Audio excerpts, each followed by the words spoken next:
আসসালামু আলাইকুম viewers, welcome to Hafsa's bright room. তোমাদের জন্য নিয়ে এসেছি দশম ও নবম শ্রেণীর 13 অধ্যায় হচ্ছে বোর্ড কোশ্চেন 2019 নিয়ে। এর আগের পর্বে হচ্ছে আমি তোমাদের ঢাকা বোর্ড 2019 করিয়েছিলাম, আজকে এখন করাবো হচ্ছে বরিশাল বোর্ড 2019। ওকে, দেখো এখানে কি বলা আছে। এটা হচ্ছে ধারার একটি সৃজনশীল যে 7 + p + q + s + 16,807 একটি গুণোত্তর ধারা এবং এখানে আরেকটি ধারা দেওয়া আছে। বলছে যে প্রথম 50টি স্বাভাবিক সংখ্যার সমষ্টি কত, p q s এর মান কত, 2 নং ধারাটি প্রথম n সংখ্যক পদের সমষ্টি 1090 হলে n এর মান কত। ঠিক আছে, খুবই সহজ একটি ম্যাথ। আসলে আমরা করি।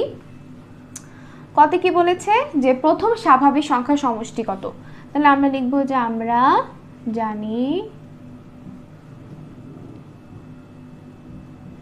আমরা জানি প্রথম n সংখ্যক স্বাভাবিক সংখ্যার সমষ্টি n × n + 1/2। হ্যাঁ, তাই এখানে আছে 50, জাস্ট লিখে দিব। সুতরাং 50টি স্বাভাবিক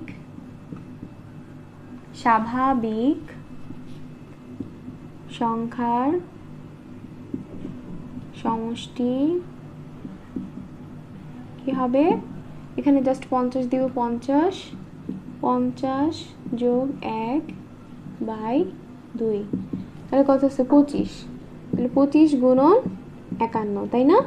কারণ এটির সাথে কাটাকাটি হয়ে গেল, থাকবে কত 25। আমার অ্যান্সার আসবে কত 1275। যদি মাল্টিপ্লাই করে দিই 1275, তাহলে এটা হচ্ছে আমাদের ক এর অ্যান্সার। ওকে, খুবই সহজ। এখন আসলে আমরা খতে চলে যাই। খতে কি বলেছে যে p q s এর মান বের করো। p q s তো ফার্স্টে লিখবো দেওয়া আছে। খতে দেওয়া আছে দেখো এটা গুণোত্তর ধারা, এটাও বলে দিয়েছে। দেওয়া আছে ধারাটি 7 + p + q + s + 16807 +... একটি গুণোত্তর ধারা। ঠিক আছে, তাহলে এ ধারাটির প্রথম পদ এ, এটা দ্বিতীয় পদ, এটা তৃতীয়, এটা চতুর্থ, এটা পঞ্চম। তাহলে এটা দেখো লিখব যে এখানে প্রথম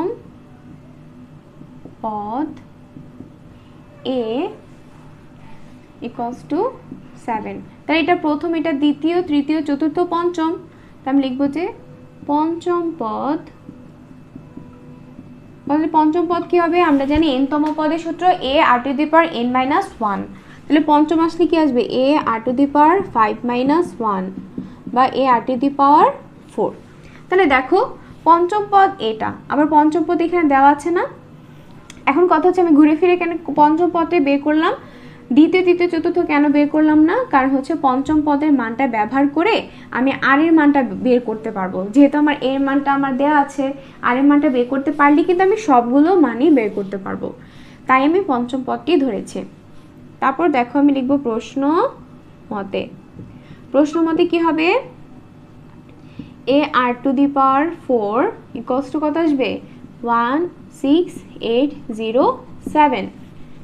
তারপর আমি এর মান যদি বসিয়ে দিই, এর মান হচ্ছে 7 r⁴ 16807 r⁴ 16807 divided by 7 r⁴ 2401, অর্থাৎ এটাকে এটা দ্বারা ভাগ করলে আসে 2401। বা r⁴ যদি আমি ক্যালকুলেটরে হচ্ছে ক্লিক করি তাহলে কিন্তু এই মানটা চলে আসবে কি এখানে 7⁴। ঠিক আছে, তার মানে হচ্ছে 7⁴ এর মান হচ্ছে এত। ক্যালকুলেটর কিভাবে করবা, ফার্স্টে হচ্ছে একটা অপশন থাকবে, এখানে হচ্ছে এরকম একটা অপশন থাকবে, এই যে এরকম ঠিক আছে, এটাতে ক্লিক করবা, ক্লিক করার পর হচ্ছে 2401 লিখবা, আর এই জায়গায় হচ্ছে তুমি এই যে 4টা এ পাশে চলে আসবে, এখানে 4 দিয়ে দিবা, তাহলেই হচ্ছে তোমার এই 7 মানটা চলে আসবে। বুঝছো? একটু যদি ভেঙে লিখি তাহলে কি আসবে, আর 4√2401 ইকুয়ালস টু কত আসবে, 7। তাহলে আমার আর এর মানও 7 আসলো, এর মানও 7। এখন আমাকে পি কিউ এস এর মান বের করতে হবে। তাহলে যেহেতু পি হচ্ছে দ্বিতীয় পদ, লিখব দ্বিতীয় পদ পি সমান এ আর 2 - 1 অথবা এ আর এর মান 7 × 7 = 49। তারপর তৃতীয় পদ P Q A r³ - 1 a R square 7 × 7 square, 7 K 7 square দ্বারা মানে 49 সাথে যদি 7 গুণ করে আসে 343। তারপর চতুর্থ পদ কোনটি, এস, এস সমান a r³ 4 - 1 a r cube 7 × 7 cube equals to 2401। Okay, খুবই সহজ। দেখো এখানে আমি কেন পঞ্চম পদ নিলাম, কারণ পঞ্চম পদের মানটা দেওয়া আছে। প্রথম পদটা তো আমরা জানি এ হবে, কিন্তু আমি দ্বিতীয় তৃতীয় চতুর্থ পদ মানটা জানার জন্য তোমার আর এর মান লাগবে। তো এখানে যেহেতু পঞ্চম পদটা দেওয়া আছে, তাহলে আমরা জানি পঞ্চম পদ এ r² 5 - 1 by r² 4, A r² 4 এত 7 দ্বারা ভাগ করলাম, তারপর হচ্ছে ক্যালকুলেটরে 7 আসলো। তারপর আর ও এর মান যদি আমি জানি, একইভাবে দ্বিতীয় তৃতীয় চতুর্থ পদের মানটাও বের করে ফেললাম। তাহলে দেখো পি এর মানও বের হলো, কিউ এবং এস, পি কিউ এস, যেটা আমার চার কোশ্চেনে যেটা আমাকে চেয়েছে সেটা আমরা পেলাম। এখন হচ্ছে আমরা গয়ে চলে যাই। গতে কি বলছে দেখো, গতে কি বলেছে,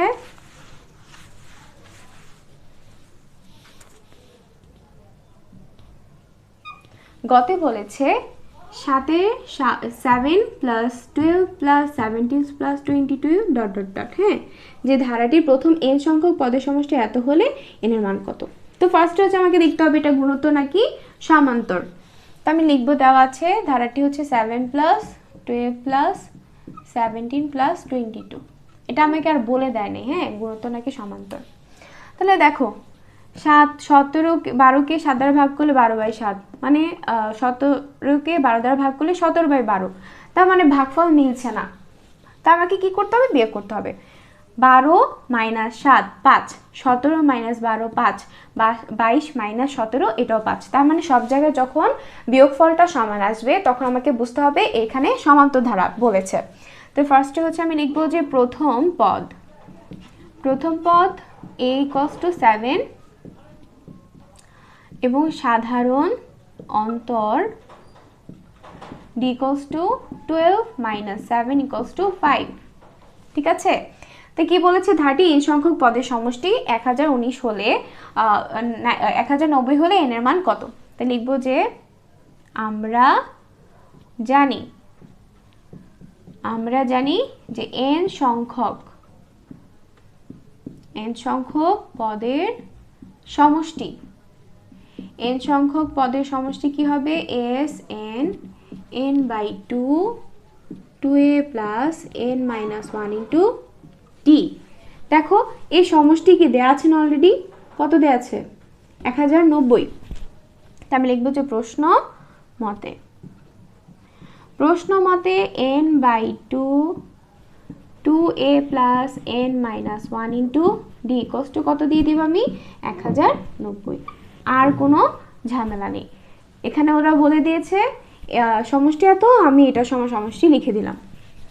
আমার কাছে a আছে, d আছে, তাহলে আমি n সহজেই বের করতে পারবো।